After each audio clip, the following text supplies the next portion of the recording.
Fandom, how's it going? Today we are going to be looking at one of the best Thor runs that has been put out in a long time, including up there with Walter Simonson's legendary run. Yes, I am putting it up there that high. If you've never read Walter Simonson's Thor, it's a great read. We are going to be talking about today Jason Aaron and Asad Ribic's Thor God of Thunder. More specifically, we are going to be looking at the hardcover. Thor God of Thunder is one of my personal favorite picks of this year. I think it is awesome. I love Thor God of Thunder. Thor God of Thunder is written by Jason Aaron, like I said earlier, and Jason Aaron has really been on a hot streak lately, especially with books like Southern Bastards. And he recently did Wolverine and the X-Men. He wrapped up that. He's been one of those guys that he's been doing a lot of work in the industry for a long time. If you've never read his run on his book called Scalped, definitely pick that up. It is great. Asad Ribic was born to do Thor. This book is metal. Oh my gosh, it looks like it was taken out of something of those old heavy metal magazines when I grew up. It's so good. The art is great on this. The story. The story of Thor God of Thunder basically takes place in three different time periods. The first time period, you have Thor as a young guy. He's basically the Conan of his time, where he's drinking, he's hanging out with women, and he's dealing with just basically being this young, brash god who he just wants to fight. The middle part of the timeline focuses on the Thor we know, the honorable warrior character who he is more focused, he is more dedicated to Earth and things like that, and he's more set in his place and his ways. And he already has the hammer. That's a good point to make because the younger Thor doesn't have the hammer yet. He has a really cool axe. Now, the third timeline in the future focuses on Old King Thor. Old King Thor is Thor at the end of his rope. He's beaten, he's broken, he's just constantly being tortured by this force, and he is tired of it. He doesn't want to deal with anything anymore, and he pretty much just sits on his throne and doesn't really do much anymore. Now, the reason why Old King Thor is beaten is because of a creature called Gore. Gore is referenced as the God Butcher in this story.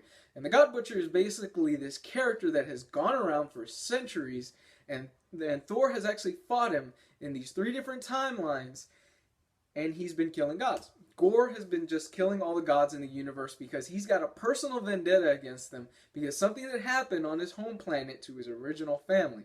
I'm not going to get into anything else other than that because I think Gore is a really cool character.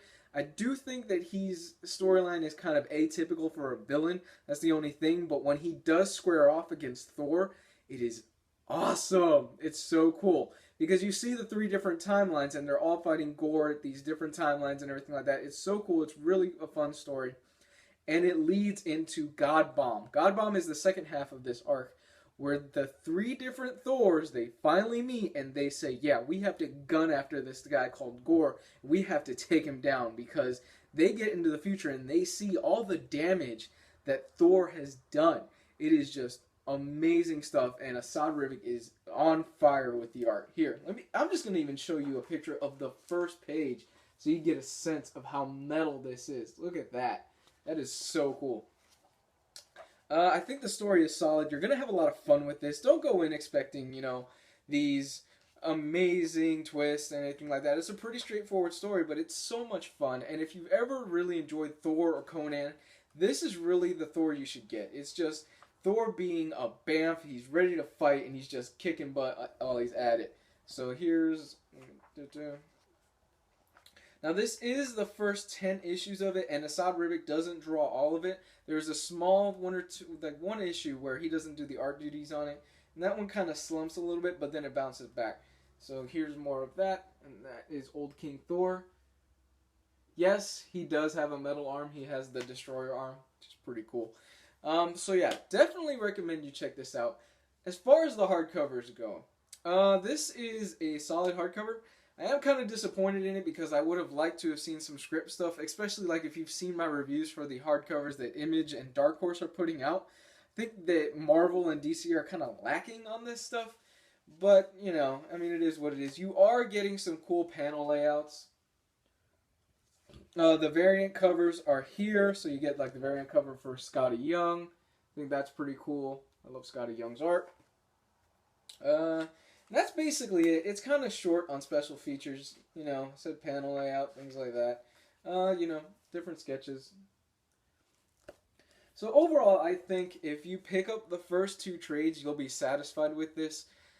But if you're like me and you love a much more sturdier hardcover, I think you'll enjoy this too. I am kind of disappointed in the special features, to be honest with you, though. So, comment, subscribe, let me know what you think. Bye.